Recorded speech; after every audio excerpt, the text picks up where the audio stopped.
Hello dear students, let's start today's lecture जो कि fluids है हमारा। फ्लूइड हम बच्चों किसे कहते हैं? तो एनीथिंग दैट कैन फ्लो, जो बह सके उसे हम क्या कहते हैं? द्रव।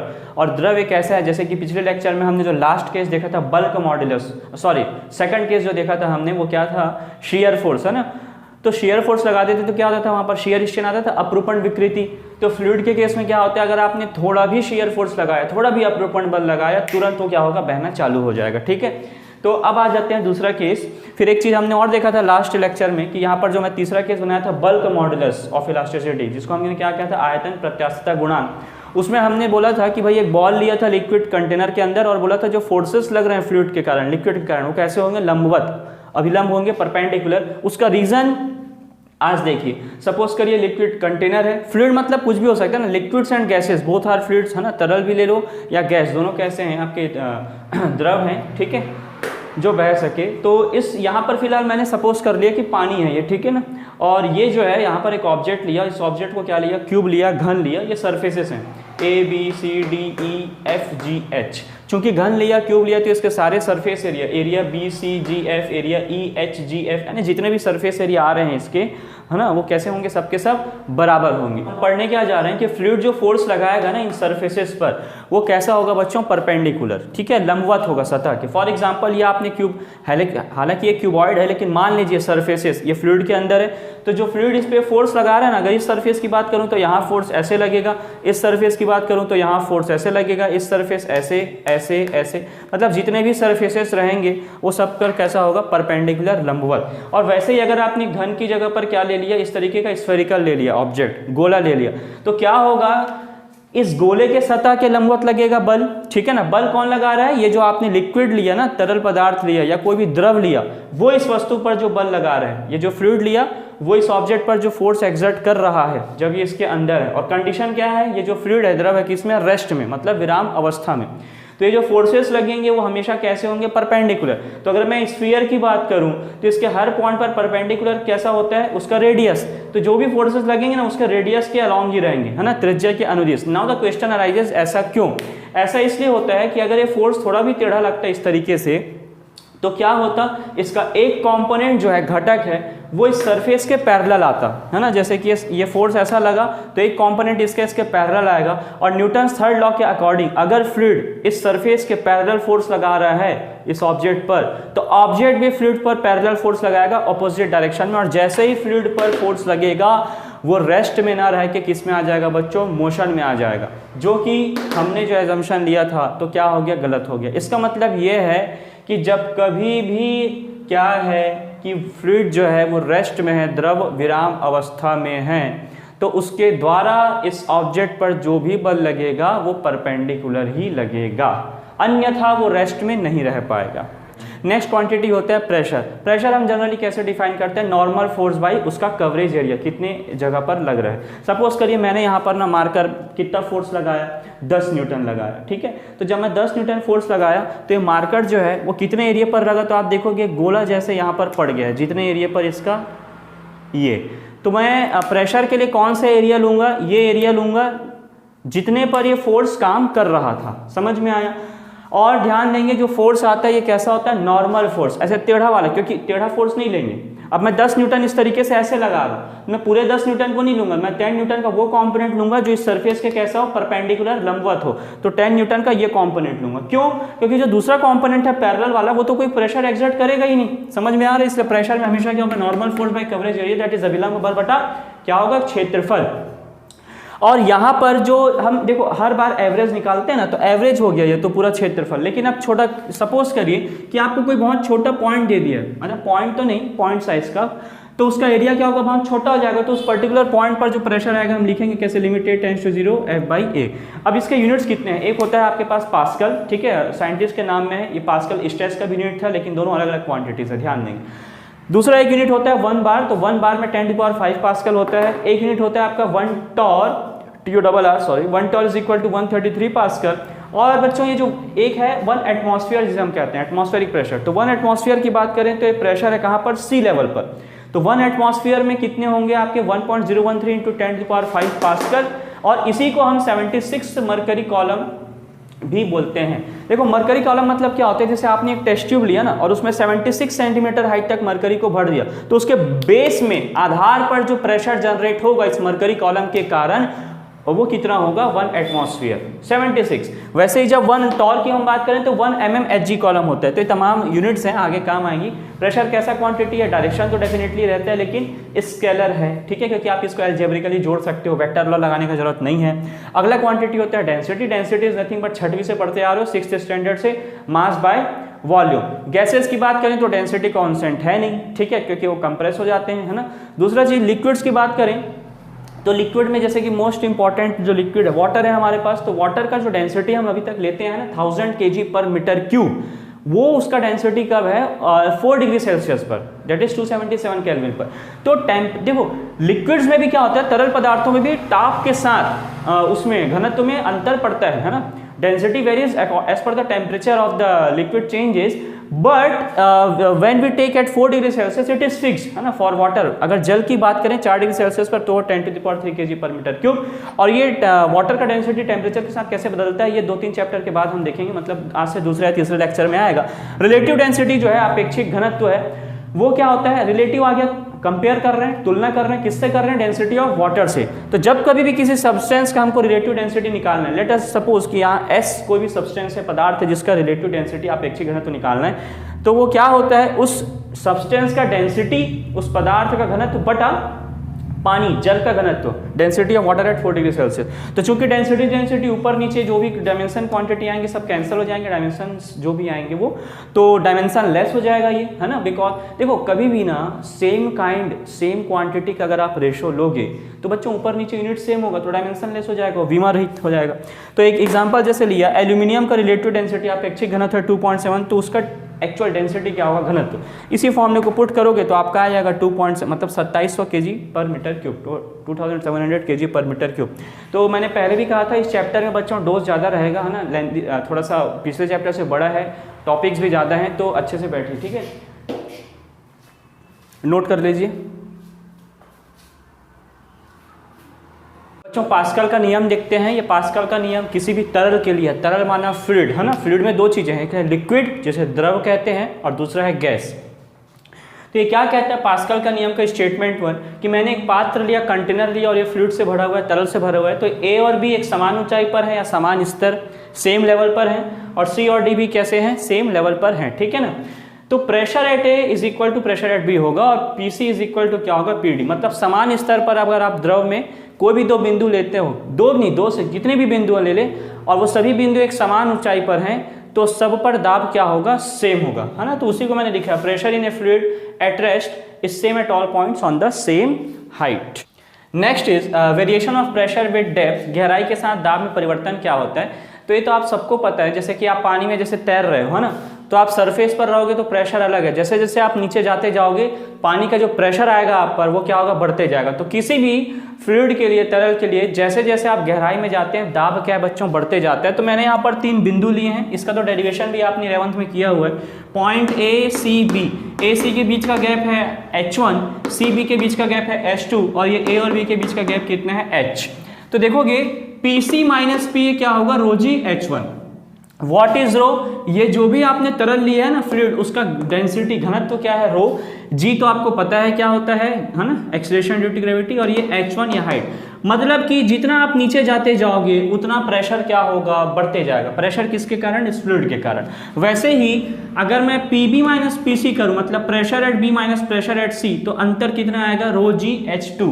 और अगर Pb माइनस Pa करोगे तो इनके बीच का गैप कितना है, रो जी h। फिर आता है हाइड्रोस्टैटिक पैराडॉक्स, दैट इज द्रव स्थैतिक विरोधोक्ति। ये क्या कहता है बच्चों, देखो ये पास्कल नियम से ही निकल कर आया है। जैसे कि A, B और C, ठीक है, सेम हाइट पर है, तो पास्कल का नियम क्या कहता है कि pressure at A is equal to pressure at B is equal to pressure at C, ये होना चाहिए, है ना।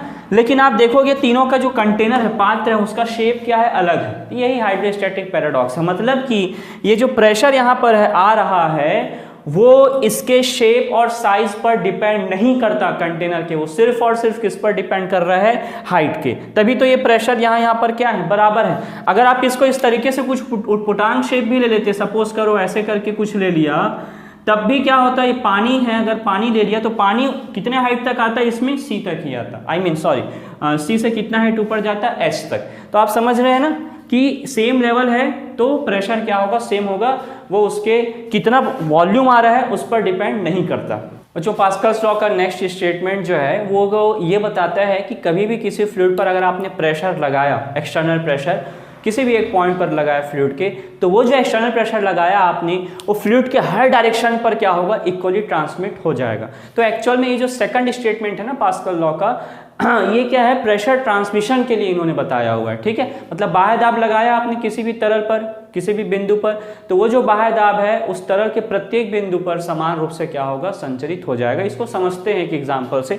और यही जो प्रिंसिपल है ना, यही काम आता है हाइड्रोलिक मशीन्स में, जहां पर आप थोड़ा सा, हाइड्रोलिक ब्रेक्स में जहां पर आप थोड़ा सा प्रेशर लगाते हो, लेकिन मतलब आपने फोर्स थोड़ा लगाया लेकिन जो आउटकम आपको मिल रहा है फोर्स वो बहुत ज़्यादा होता है। कैसे होता है देखिए, ये पिस्टन ले लिया हमने, पिस्टन मतलब सर्कुलर शेप का है और ये बेलनाकार सिलेंड्रिकल शेप का है, ये भी कंटेनर जो है, यहाँ पर आपने फोर्स कितना लगाया, F1, एरिया इसका कितना है, A1, तो प्रेशर कितना जनरेट होगा, दैट इज F1/A1।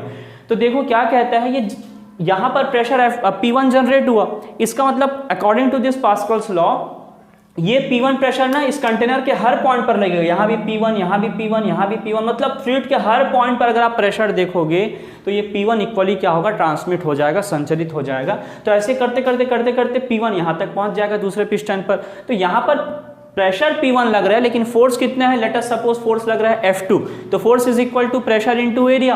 तो प्रेशर कितना है P1, इसका एरिया कितना है A2, तो यहाँ से F2 क्या मिलेगा, F1 इनटू A2/A1। अब आप देखिए, सपोज करिए A2 जो है ना, मतलब एरिया, इस वाले पिस्टन का एरिया वो 10,000 टाइम्स है A1 के। ठीक है, A1 इसका एरिया मतलब उससे 10,000 गुना ज़्यादा है। तो जाहिर सी बात है जो F2 होगा वो भी F1 से क्या हो जाएगा, 10,000 गुना ज़्यादा। मतलब आपने यहाँ पर लगाया सपोज 10 न्यूटन, तो यहाँ पर जो फोर्स लगेगा उससे 10 टाइम्स ज़्यादा, मतलब क्या, सॉरी 10,000 टाइम्स ज़्यादा। इसका मतलब यहाँ पर जो फोर्स लगेगा वो क्या हो जाएगा, 1 लाख न्यूटन। तो आप समझ रहे हो, एक बच्चा भी यहाँ से उंगली से ऐसे धक्का देके इधर आपने हाथी को खड़ा कर दिया तो उसको लिफ्ट कर सकता है। तो ये है इसका कमाल। ठीक है, आप समझ रहे हैं। और यही यहाँ पर जो F2/F1 हमको मिलता है ना, this is nothing but mechanical advantage, यांत्रिकी लाभ हम जिसे कहते हैं। Now come to the next topic. Next topic I mean ये डिस्कस किया हुआ है, 2 पॉइंट्स लिया 1 और 2 तरल के अंदर। तो आपको पता है ना P2 - P1 ρgh होगा। अभी पिछले स्लाइड में हमने देखा था variation of pressure with depth, गहराई के साथ दाब में परिवर्तन। अब सपोज करो ए पॉइंट को मैंने क्या ले लिया, कंटेनर को ऊपर रखा और ए पॉइंट जस्ट इसके सरफेस पर जो आ रहा है वो पॉइंट 1 ले लिया और इससे H गहराई पर पॉइंट 2 ले लिया। तो चूंकि एटमॉस्फेयर के कांटेक्ट में है पॉइंट 1, तो यहाँ पर जो प्रेशर आएगा वो कौन सा प्रेशर आएगा, एटमॉस्फेरिक प्रेशर, जिसे हम वायुमंडलीय दाब कहते हैं। तो P2 - P1 फिर से क्या मिलेगा, ρgh, लेकिन अब P1 की जगह पर मैं क्या लिख सकता हूँ, PA। तो P2 - P is equal to क्या मिला, ρgh। तो देखिए यहाँ पर ये जो P2 - PA मिला ना, तो ये क्या बता रहा है, P2 मतलब पॉइंट 2 का जो प्रेशर है वो एटमॉस्फेरिक प्रेशर से कितना ज्यादा है ना। तो उसे हम क्या कहते हैं, गेज प्रेशर, गेज दाब, और उसका वैल्यू कितना है, ρgh।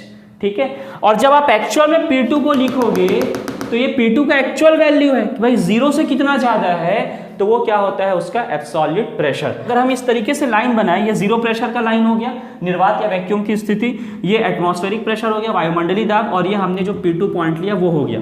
तो देखो ये एटमॉस्फेरिक प्रेशर से कितना ज्यादा है P2, तो ये जो गैप आ रहा है ना, दिस इज, ये तो ρgh होगा, फॉर्मूले से देखा, और इसी को हम क्या कहते हैं, गेज दाब या गेज प्रेशर। और 0 से कितना ज्यादा है, मतलब इसका एक्चुअल वैल्यू, पॉइंट 2 में जो भी प्रेशर है उसका एक्चुअल वैल्यू जो है उसे हम क्या कहेंगे, एब्सोल्यूट प्रेशर, परम दाब। Next is Archimedes principal. ये क्या कहता है बच्चों, जब कभी भी कोई ऑब्जेक्ट पार्शियली या कंप्लीटली सबमर्ज्ड है, किस पर, फ्लूइड पर, मतलब आंशिक रूप से या पूर्ण रूप से, जब कभी भी कोई भी वस्तु किसी भी तरल पर क्या है, डूबी हुई है ना, तो उस पर एक ऊपर की ओर बल लगता है और उस बल को हम क्या कहते हैं, उत्प्लावन बल, है ना, मतलब ऊपर के डायरेक्शन में एक फोर्स लगेगा, that is known as buoyant force. ठीक है, आपने भी देखा होगा, बकेट है, बाल्टी रखा हुआ है, उसमें अगर आप मग को इस तरीके से सीधा सीधा डालते हो तो एक ऊपर की तरफ फोर्स आपको फील होता है। आप जैसे ही हाथ हटाओगे ना, मग उछल के बाहर आ जाएगा, बशर्ते मग में पानी ना रहे, है ना।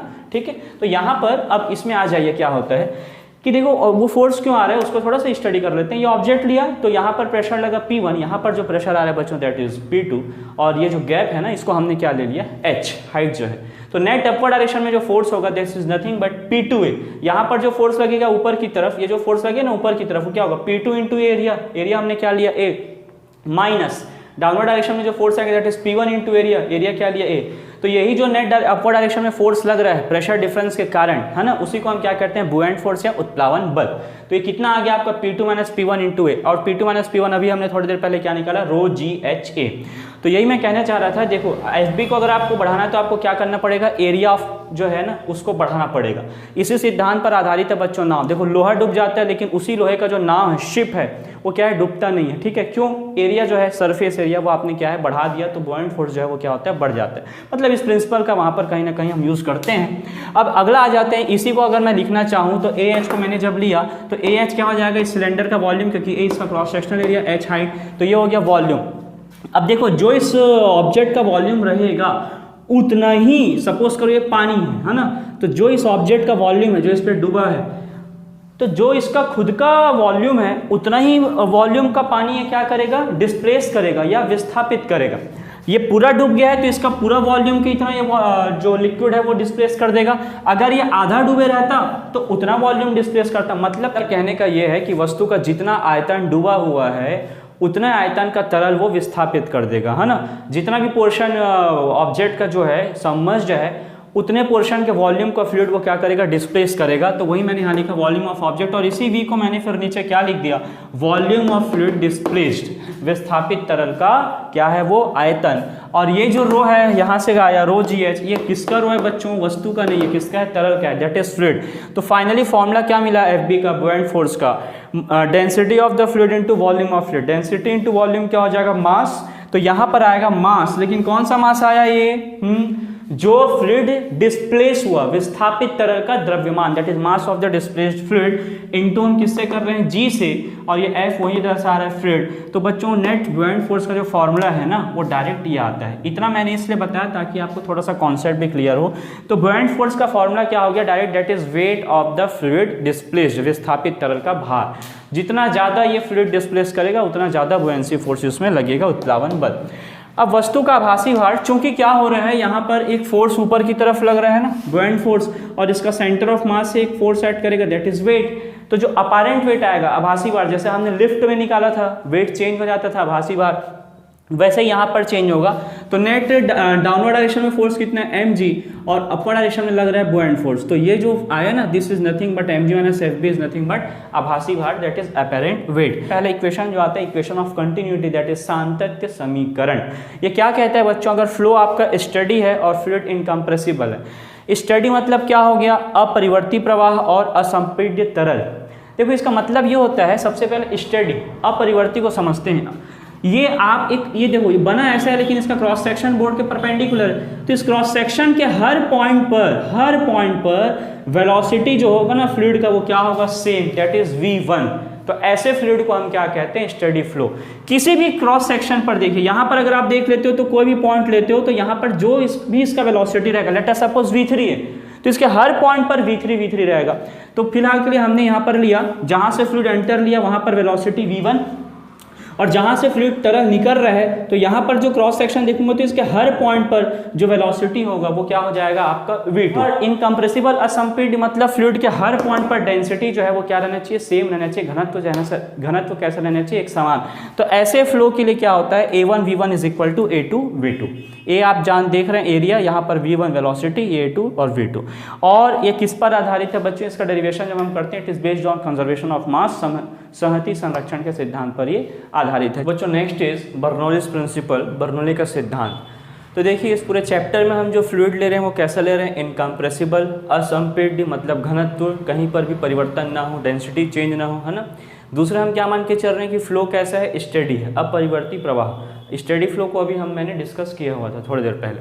तो बर्नौली प्रिंसिपल भी इन्हीं दोनों के लिए वैलिड है, जो कैसा रहे, स्टेडी फ्लो रहे, और कैसा रहे, फ्लूइड कैसा रहे, इनकम्प्रेसिबल। अब दूसरा क्या है, ये बेस्ड है किस पर, law of conservation of energy पर, ऊर्जा के संरक्षण के सिद्धांत पर ये आधारित है। तो हमने वर्क एनर्जी और पावर वाले चैप्टर में देखा था कि जो एनर्जी है वो तभी कंजर्व रहता है जब आपका फील्ड कैसा हो, कंजर्वेटिव फील्ड हो। कंजर्वेटिव फील्ड का मतलब ये वो बच्चों की एनर्जी क्या है, डिसिपेट नहीं होना चाहिए, है ना, हास नहीं होना चाहिए ऊर्जा का, in the form of friction, sound, heat etcetera, ठीक है, ऊष्मा के रूप में निकल गया या ध्वनि के रूप में, ऐसा वेस्ट नहीं होना चाहिए। यहाँ पर भी हम यही मान के चलते हैं कि ये जो फ्लूइड है यहाँ पर कोई एनर्जी का लॉस नहीं है। क्यों ऐसा मैं कह रहा हूँ, क्योंकि जब फ्लूइड चलते हैं, फ्लूइड जब मोशन में रहता है, तरल जब कभी भी गति में रहता है, तो उनके दो लेयर्स के बीच में ना घर्षण बल आता है। जैसे कि यहाँ पर मैंने सॉलिड को ऐसे ऐसे घिसा तो सरफेस रब हुआ तो घर्षण बल आया, फ्रिक्शन फोर्स। वैसे ही जब फ्लूइड्स फ्लो करते हैं तो जब एक लेयर आगे जाना चाहता है तो उसको दूसरा लेयर जो उसके नीचे ऊपर कुछ भी हो वो उसको क्या करेगा, आगे जाने से रोकेगा। रोक रहा मतलब एक तरीके से वो मोशन के अपोजिट काम कर रहा है, तो उसको हम क्या कहते हैं, फ्रिक्शन इन फ्लूइड। और यही जो फ्रिक्शन इन फ्लूइड है इसे हम क्या कहते हैं, विस्कोसिटी। जस्ट नेक्स्ट टॉपिक हम पढ़ेंगे जिसे हम क्या कहते हैं, श्यानता। और तो यहाँ पर हम क्या मान के चल रहे हैं कि भाई एनर्जी, कंजर्वेशन ऑफ एनर्जी पर बेस्ड है और यहाँ पर कोई एनर्जी लॉस नहीं हो रहा है। इसका मतलब यहाँ पर जो फ्लूइड लिए हैं वो कैसा है, नॉन विस्कस, असान्य, ठीक है। कोई फ्लूइड के लेयर्स के बीच में कोई फ्रिक्शन नहीं है, कोई कुछ नहीं है, एनर्जी लॉस है ही नहीं, तब हम ये लगा पाते हैं। तो तीन चीज़ें हो गई है ना, स्टेडी होना चाहिए, इनकम्प्रेसिबल होना चाहिए, और क्या हो गया, नॉन विस्कस, असान्य तरल जिसे कहते हैं। और इसी असान्य तरल को हम आदर्श तरल भी कहते हैं, आइडियल फ्लूइड भी कहते हैं। तो देखिए क्या क्या एनर्जी हो सकता है यहाँ पर। अब मैं सीधा इक्वेशन को लिख रहा हूँ, ठीक है। P1 होगा, यहाँ पर जो प्रेशर है इसका P1, यहाँ पर जो वेलोसिटी है V1 that is area A1, और जो दूसरा एंड लिया ये एक पाइप है ना, यहाँ से फ्लूइड फ्लो कर रहा है इस तरीके से, ठीक है। और ये दूसरा एंड का एरिया A2, V2 वेलोसिटी, और P2 क्या हो गया उसका प्रेशर, ग्राउंड से हाइट इसका H2, ये H1, ये सारी चीज़ें तो फिगर में क्लियर है। तो क्या होगा, टोटल एनर्जी जो इस एंड पर है सेक्शन 1 पर, वो बराबर होना चाहिए टोटल एनर्जी सेक्शन 2 पर, ठीक है।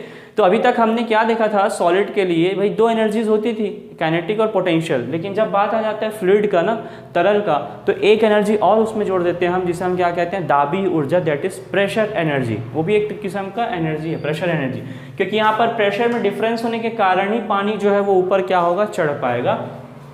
तो तीन एनर्जी हो गए, प्रेशर एनर्जी, और ये हो गया आपका काइनेटिक एनर्जी। देखो मैं बता रहा हूँ, ये half M V square one, अगर ये हाफ एम V1 स्क्वायर होता तो काइनेटिक एनर्जी होता, गतिज ऊर्जा। अब डेंसिटी है, डेंसिटी इसका मतलब क्या हुआ कि मैंने उस मास को किससे भाग दे दिया, वॉल्यूम से। तो ये क्या हो गया, kinetic energy per unit volume, गतिज ऊर्जा प्रति एकांक आयतन।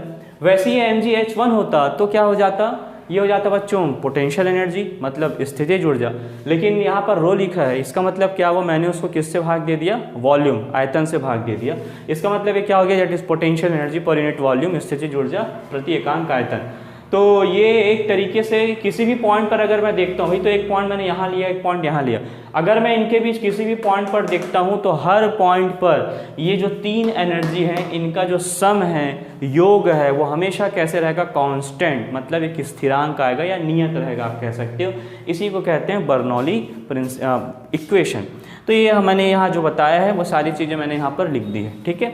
अब आ जाते हैं अगला जो है टॉरिसेली नियम, टॉरिसेली का नियम, टॉरिसेलीज लॉ।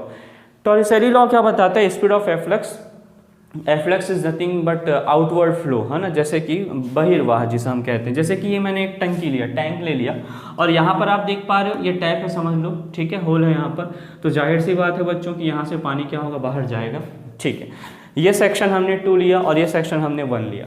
ध्यान देंगे पूरे फ्लूइड के चैप्टर में आपको हर बार ये स्टेडी है या आइडियल फ्लूइड है ऐसा नहीं देगा, हमारे सिलेबस में हमको उसी फ्लूइड्स को पढ़ना है। तो जब कभी भी क्वेश्चन आता है तो आप सीधा ये बर्नौली प्रिंसिपल और ये इक्वेशन ऑफ कंटिन्यूटी, ये भी किसके लिए था याद होगा आपको, स्टडी और इनकम्प्रेसिबल के लिए, इनको आप डायरेक्ट यूज़ कर सकते हो, ठीक है। जब तक क्वेश्चन में ये मेंशन नहीं है कि नॉन विस्कस है, कुछ नहीं दिया है तो आप इसको डायरेक्टली यूज़ कर सकते हो। हाँ ऐसा दिया है कि भाई फ्लूइड में विस्कोसिटी है, मतलब श्यानता है, तब आप बर्नौली को नहीं लगाएंगे, ठीक है। फिर तब कैसे करना है वो फिर हम देखेंगे। चलिए यहाँ पर आइए, ये सेक्शन 2 है, ये सेक्शन 1 है। हमको क्या निकालना है, यहाँ से जो ये फ्लूइड है ना, अब जाहिर सी बात है आपने यहाँ पर होल कर दिया तो यहाँ से क्या होगा, वो बाहर जाएगा, है ना। आप देखो फ्लूइड है ना, आप इसको पानी समझ लो तो चीज़ें जल्दी समझ में आती है। यहाँ से पानी बहेगा तो उसका जो वेलोसिटी होगा उसी को हमने क्या कहा, बहिर्वाह, चाल का बहिर्वाह या स्पीड ऑफ एफ्लक्स। नाउ अब देखिए क्या क्या हो सकता है यहाँ पर बच्चों कि ये सेक्शन 2 या सेक्शन 1, इक्वेशन ऑफ कंटिन्यूटी, सांतत्य समीकरण से मैं ये लिख सकता हूँ। तो तो यहाँ से V2 और A1 के बीच V2 और V1 के बीच में रिलेशन आ गया, पहला चीज़। दूसरा सेक्शन 2 और सेक्शन 1 की अगर मैं बात करूँ तो यहाँ पर जो टोटल एनर्जी और यहाँ पर टोटल एनर्जी वो कैसा रहना चाहिए, कांस्टेंट, ठीक है। वो सारी तमाम एजम्पशंस हम लेके चल रहे हैं, तो ये मैंने लिखा हुआ है, ठीक है ना, जो यहाँ पर यूज़ किया वही लिख दिया। हाइट देखेंगे, दूसरे का हाइट है y2, पहले का हाइट है y1, ठीक है, दोनों के बीच का डिफरेंस है y2 माइनस y1, वो कितना है h1, सॉरी h। तो ये सेक्शन 2 में प्रेशर है P2 जिसको P ले लिया, area of cross section A2, velocity V2 और ये P1 A1 V1। अब होता क्या है कि भाई आप देखिए ये जो एरिया है ना बहुत छोटा है, किससे, A2 से। मैं डेरिवेशन इसलिए करा रहा हूँ, ये आपके दिमाग को खोलेगा, आप एक डेरिवेशन समझ गए, 5-6 न्यूमेरिकल स्किल हो गए आपसे, ठीक है। तो यहाँ पर जो एरिया ऑफ क्रॉस सेक्शन है बच्चों वो क्या है, बहुत बड़ा है A1 से। तो क्या होगा ना कि सपोज करो जो कॉलोनी में या बड़े से एक टंकी रहती है ना जिससे पूरे घरों को सप्लाई आता है, आप उसके ऊपर बैठ गए या आप एज्यूम करिए यहाँ पर आप बैठ गए, तो यहाँ पर अगर पानी जा भी रहा है तो इसका एरिया इतना ज़्यादा बड़ा है इस A1 से कि आपको क्या लगेगा जैसे इसका तो हाइट कम हो ही नहीं रहा है, यानी इसका जो गहराई है ऊपर से वो कम हो ही नहीं रहा है क्योंकि इसका एरिया बहुत बड़ा है। मतलब A2 को मैं जितना बड़ा लूँगा उतना ही यहाँ पर V2 का वेलोसिटी क्या होगा, बहुत कम होगा। तो हमने मान लिया भाई कि A2 जो है वो A1 से बहुत बड़ा है ना, it's very greater than A1। तो V2 जो है वो नियरली किसके बराबर हो जाएगा, 0 के। और जब आप V2 को 0 रखोगे और सॉल्व करोगे ना तो you will get V1। Formula जो आपको मिलेगा V1 का वो ये है आपके सामने, रो क्या है, डेंसिटी ऑफ द फ्लूइड। ये तमाम चीज़ें हमने देख ली, ये याद रखिएगा। तो रॉकेट प्रपल्सन में बच्चों यही प्रिंसिपल यूज़ होता है, पता है, जो फ्लूइड निकलता है ना, जो एग्जॉस्ट गैसेस, यही प्रिंसिपल यूज़ निकलता है रॉकेट प्रपल्सन में कि वहाँ पर ये प्रेशर P का इतना ज़्यादा रहता है, इतना ज़्यादा प्रेशर रहता है कि आप चाहो तो ये √2gh को इग्नोर भी कर सकते हो और इस फॉर्मूले से फिर हम V1 निकालते हैं, ठीक है। खैर फिलहाल हमको जो पढ़ना है वो देखिए कि if tank is open to the atmosphere, atmosphere मतलब ये जो ऊपर अभी हमने क्या पैक करके रखा हुआ है ना, ठीक है। अगर मैं इसको ओपन कर दूं तो यहाँ पर जो प्रेशर जनरेट होगा, जो प्रेशर आएगा वो कैसा होना चाहिए, एटमॉस्फेरिक प्रेशर। जैसे कि हमने यहाँ पर P1 को क्या लिया, PA, क्यों, क्योंकि ये खुला हुआ है। कहाँ पर खुला हुआ है, ये पूरा एटमॉस्फेयर है ना, ये रीजन पूरा एटमॉस्फेयर, तो इस पॉइंट पर जो प्रेशर आएगा that is PA, atmospheric pressure. Similarly अगर ऊपर वाले को भी खोल दोगे अगर आप इस तरीके से, तो यहाँ पर भी जो प्रेशर आएगा दैट विल एटमॉस्फेरिक प्रेशर, वायुमंडलीय दाब। तो उस केस में एक P भी क्या हो जाएगा, PA के बराबर, और ये पूरा क्वांटिटी हट के V1 क्या मिलेगा, √2gh। अगर आपको याद हो तो ये कौन सा स्पीड आया पता है, फ्री फॉलिंग ऑब्जेक्ट। जब कभी भी आप किसी ऑब्जेक्ट को h हाइट से फेंकते हो तो जो वेलोसिटी उसका बॉटम मोस्ट पॉइंट पर होता है, ग्राउंड पर, वो क्या होता है आपका √2gh। मुक्त पतन कराते हैं, है ना, काइनेमेटिक्स का केस है ये। यही है टॉरिसेली का प्रमेय या Torricelli theorem. Speed of a free falling body, मतलब ये जो आपका velocity of speed of efflux आया ना वो किसके बराबर आ गया, speed of free falling object के बराबर आ गया। इसको ध्यान में रखेंगे। बस h क्या है यहाँ पर, ये लेयर का टॉप हाइट और ये जहाँ से पानी निकल रहा है उनके बीच का गैप है यहाँ पर h। तो इसको अच्छे से देखिए और क्या हो रहा है समझिए इन चीज़ों को, ठीक है। नेक्स्ट इज विस्कोसिटी बच्चों, है ना, श्यानता है। देखिए इसको समझते हैं प्रैक्टिकली पहले। जैसे कि सपोज करिए एक प्लेट लिया आपने, प्लेट है ये, और इसके L दूरी पर आपने क्या ले लिया, दूसरा प्लेट लिया, ठीक है। और शुरुआत में आपने क्या किया, इन दोनों के बीच को जो L गैप है उसको आपने किससे भर दिया, एक ऑयल से, तेल से। अब इतने में क्या है, ऑयल है, तो आप क्या करोगे, अब इस प्लेट पर आप फोर्स लगा रहे हो, है ना, ये जो आप फोर्स लगा रहे हो ये किस प्लेट पर लगा रहे हो, इस प्लेट पर। यहाँ पर ऐसा एक फोर्स लगाया आपने ने, तो क्या होगा, ये प्लेट जो है वो आगे जाएगा। मतलब ये एक तरीके का शेयर स्ट्रेस वाला केस है, अपरूपण विकृति या अपरूपण प्रतिबल वाला। तो बच्चों क्या है, जब आपने ऑयल रखा, जब ये सामने जाएगा ना तो ऑयल का वो लेयर जो कि बिल्कुल इस प्लेट के कांटेक्ट में वो आगे जाएगा। लेकिन आप ध्यान देंगे ये जो प्लेट है ये तो फिक्स है, तो ऑयल का वो लेयर जो इस प्लेट के कांटेक्ट में है वो कैसा रहेगा, रेस्ट में। तो टॉप मोस्ट लेयर का वेलोसिटी है v, ठीक है, लेट अस सपोज v, और नीचे वाला जो बॉटम मोस्ट लेयर है उसका वेलोसिटी क्या हो गया, 0। इसका मतलब आप जैसे जैसे यहाँ से नीचे आते जा रहे हो वेलोसिटी क्या हो रहा है, कम हो रहा है, या आप नीचे से ऊपर जा रहे हो तो वेलोसिटी क्या हो रहा है, बढ़ रहा है, ठीक है। चलिए इसको दिमाग में रखे रहिए। और एक केस अब इसमें ये ले लेते हैं, अगर मैंने ऑयल की जगह इसमें क्या भर दिया, शहद, हनी को रख दिया, तब क्या होगा, तब आप देखोगे ये सेम डिस्प्लेसमेंट के लिए अब आपको ना ज़्यादा फोर्स लगाना पड़ रहा है, क्योंकि हनी कैसा है, गाढ़ा है और ज़्यादा गाढ़ा है। इसका मतलब क्या है, ये F का वैल्यू, मैं क्या कह रहा हूँ, जब ऑयल था तो डेल्टा X डिस्प्लेसमेंट यहाँ पर कराने के लिए आपने कितना फोर्स लगाया, F। लेकिन जब हनी, शहद रख दोगे तो इतना ही डेल्टा X विस्थापन या डिस्प्लेसमेंट कराने के लिए आपको फोर्स जो है वो क्या करना पड़ेगा, बढ़ाना पड़ेगा। क्यों, क्योंकि जो लेयर इस प्लेट के कांटेक्ट में है हनी का, शहद का, जब वो आगे जाना चाहेगा तो उसके जो नीचे वाला लेयर है ना वो उसको आगे जाने से क्या करेगा बच्चों, रोकेगा। और यही जो रोकेगा this is nothing but this is property of viscosity, इसी को हम क्या कहते हैं, श्यानता। तो जो श्यानता है ना, कोफिशिएंट ऑफ विस्कोसिटी हम कैसे डिफाइन करते हैं, श्यानता गुणांक जो है वो होता है shear stress by strain rate. अभी तक हम क्या करते आए थे, स्ट्रेस बाय स्ट्रेन लेते थे तो हमको मॉडुलस ऑफ इलास्टिसिटी मिलता था, लेकिन यहाँ पर कोफिशिएंट ऑफ विस्कोसिटी में हम शियर स्ट्रेस तो ले रहे हैं लेकिन नीचे स्ट्रेन ना लेके स्ट्रेन रेट ले रहे हैं, विकृति दर। तो ठीक है, यहाँ पर हमने मान लिया कि फोर्स आपने डेल्टा टी टाइम के लिए लगाया तो डेल्टा एक्स से डिस्प्लेस हुआ तो इज इक्वल टू क्या होगा, वी इंटू डेल्टा टी।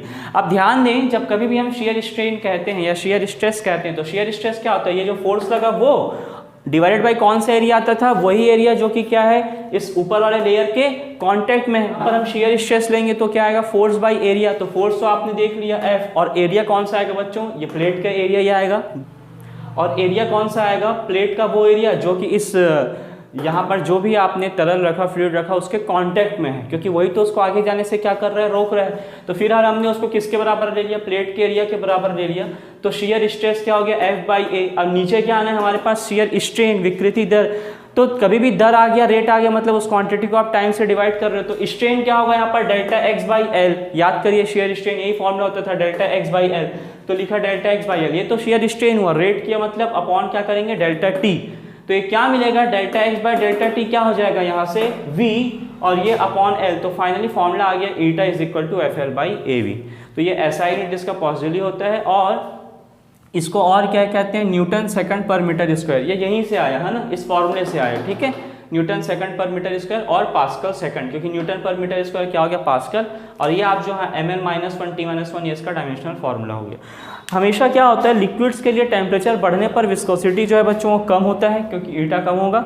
और जो गैस की बात करें तो टेम्परेचर बढ़ने पर विस्कोसिटी भी क्या है, बढ़ता है। चलिए अगला आ जाते हैं स्टोक्स लॉ, स्टोक का नियम। स्टोक्स लॉ क्या कहता है, किसी भी ऑब्जेक्ट को जब आप फ्लूइड में गिराते हो तो क्या है ना, उस पर एक ड्रैग होने के कारण, जैसे सपोज करो ये एयर में मैंने स्फेरिकल बॉल को गिराया, ठीक है, छोड़ दिया, तो ये जो एयर पार्टिकल्स है ना, ये इस तरीके से क्या कर रहे हैं, मूव कर रहे हैं। तो एयर चूंकि मूव कर रहा है तो यहाँ पर एयर के कारण विस्कोसिटी, एयर के विस्कोसिटी के कारण एक इस पर फोर्स एक्ट करेगा इस ऑब्जेक्ट पर, जो कि इस ऑब्जेक्ट के मोशन के ऑपोजिट होगा, है ना। उसी फोर्स को हम क्या कहते हैं, विस्कस फोर्स। कभी भी किसी भी फ्लूइड में, जैसे आप पानी में कोई बॉल डाल दिए इस तरीके से, तो वो उस स्पीड से नहीं जाता जिस स्पीड से एयर में जा रहा है। एक तो बुएंट फोर्स रहता है, वो तो होता ही है नो डाउट, उत्प्लावन बल जो कि हमने पढ़ा हुआ है, और एक होता है बच्चों विस्कस फोर्स, जिसका फॉर्मूला होता है 6 पाई ईटा आर वी। तो हमेशा विस्कस फोर्स लगता है क्योंकि एक तरीके का फ्लूइड का फ्रिक्शन है ये, तो हमेशा ये मोशन के अपोजिट काम करेगा। और यहाँ से आप देख रहे हो कि ये जो फोर्स है ना वो वेलोसिटी के कैसा है, डायरेक्टली प्रोपोर्शनल। जैसे जैसे इस ऑब्जेक्ट का वी बढ़ते जाएगा वैसे वैसे जो विस्कस फोर्स लग रहा है, श्यान बल जो कि उसको रोक रहा है, वो भी क्या होगा, बढ़ते जाएगा। तो ध्यान से देखें कि इसी पर आधारित है अगला टॉपिक जो टर्मिनल वेलोसिटी क्या कहता है। शुरू में ये ऑब्जेक्ट गिरा, ठीक है, तो गुरुत्वाकर्षण के कारण, ग्रेविटी के कारण इसका स्पीड क्या होगा, ज़्यादा बढ़ते जाएगा, क्योंकि उसमें एक्सेलरेशन आएगा, एक्सेलरेशन ड्यू टू ग्रेविटी। तो इसका स्पीड क्या होगा बच्चों, बढ़ते जाएगा। लेकिन जैसे जैसे इसका स्पीड बढ़ते जाएगा, मतलब v बढ़ रहा है, v के बढ़ने से क्या होगा, ये जो Fv है विस्कस फोर्स दैट इज श्यान बल, वो भी क्या होगा, बढ़ेगा। और चूंकि वो बढ़ रहा है तो वो तो इसको रोक रहा है ना, आप समझ रहे हैं क्या हो रहा है, वो इसको क्या कर रहा है, रोक रहा है। क्यों, क्योंकि Fv का डायरेक्शन कैसे है, ऊपर की तरफ। तो देखो एक्सेलरेट, देखो क्या हो रहा है, शुरुआत में आपने गिराया उसको, वेलोसिटी बढ़ते जा रहा है, लेकिन वेलोसिटी बढ़ने के कारण क्या हो रहा है, विस्कस फोर्स भी बढ़ते जा रहा है, जो कि ऊपर के डायरेक्शन में लग रहा है। तो एक पॉइंट ऐसा आएगा जब विस्कस फोर्स और बुएंट फोर्स का जो सम है ना, वो किसके बराबर हो जाएगा, एग्जैक्टली किसके बराबर हो जाएगा, mg के, जो कि ऑब्जेक्ट का वेट है। मतलब उस केस में आप कह सकते हो कि ऑब्जेक्ट पे लगने वाला नेट फोर्स क्या हो गया बच्चों, 0। और नेट फोर्स 0 हो गया मतलब एक्सेलरेशन भी क्या हो गया, 0। और एक्सेलरेशन 0 मतलब अब ऑब्जेक्ट में जो वेलोसिटी रहेगा वो चेंज नहीं होगा, मतलब अब ये वो कांस्टेंट वेलोसिटी से ट्रेवल करेगा। उसी कांस्टेंट वेलोसिटी को हम क्या कहते हैं, टर्मिनल वेलोसिटी या सीमांत वेग। और उसका सूत्र होता है ये 2r² g/9 rho minus sigma. रो क्या है, इस ऑब्जेक्ट का डेंसिटी, जो वस्तु लिया आपने गोलाकार का, उसका घनत्व, और सिग्मा क्या है, जो फ्लूइड है जिस पर वो गिर रहा है उसका density. Next topic is surface tension, surface energy, पृष्ठ तनाव, पृष्ठीय ऊर्जा जिसे कहते हैं। अच्छा, उसके पहले एक चीज़ ये देख लीजिए, रेनॉल्ड्स नंबर देख लेंगे आप लोग, ठीक है। प्योर थ्योरी है, एनसीईआरटी में मिल जाएगा, आर्टिकल 10.6, ठीक है।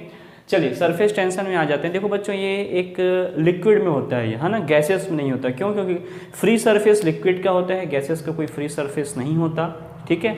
द्रवों में मुक्त सतह होता है, इसलिए वहीं पर ये जो फिनोमिना है, परिघटना देखने को मिलता है पृष्ठ तनाव और पृष्ठीय ऊर्जा वाला। तो गैसेस में सरफेस टेंशन या सरफेस एनर्जी नहीं होगा। चलिए आ जाते हैं अब, ये होता क्या है सरफेस टेंशन एक्चुअल में क्या है ना, जैसे लिक्विड में आपने अंदर ये जैसे सपोज कर लो पानी ले लिया आपने, है ना, और ये एक मॉलिक्यूल है, तो ये जो मॉलिक्यूल है ना, इसको बाकी जो मॉलिक्यूल्स हैं उसको अपनी तरफ क्या करके रखे हुए हैं, खींच कर रखे हुए हैं। ये तो अंदर के मॉलिक्यूल का बात हो गया। लेकिन अगर जो मैं मॉलिक्यूल सरफेस पर लूँ, सतह पर लूँ, जो कि मुक्त सतह है, वहाँ पर आप देखोगे तो इसके ऊपर तो कोई लिक्विड मॉलिक्यूल है नहीं, तो इसके नीचे लिक्विड के जितने मॉलिक्यूल्स हैं वो सब इसको अपनी तरफ क्या कर रहे हैं, खींच कर रखे हुए हैं। तो ये जो पूरा सरफेस है ना, फ्री सरफेस, वो कैसा बिहेव करता है, it behaves as a stretched membrane, वो तनी हुई झिल्ली के समान व्यवहार करेगा, ठीक है। पहला चीज़ तो हम ये समझ गए। अच्छा, इसके कारण और क्या क्या होता है, जो मैं समझा रहा हूँ ना, ये तमाम चीज़ें यहाँ पर इंग्लिश हिंदी दोनों में लिख दिया हूँ, तो अभी सुनिए, समझिए पहले।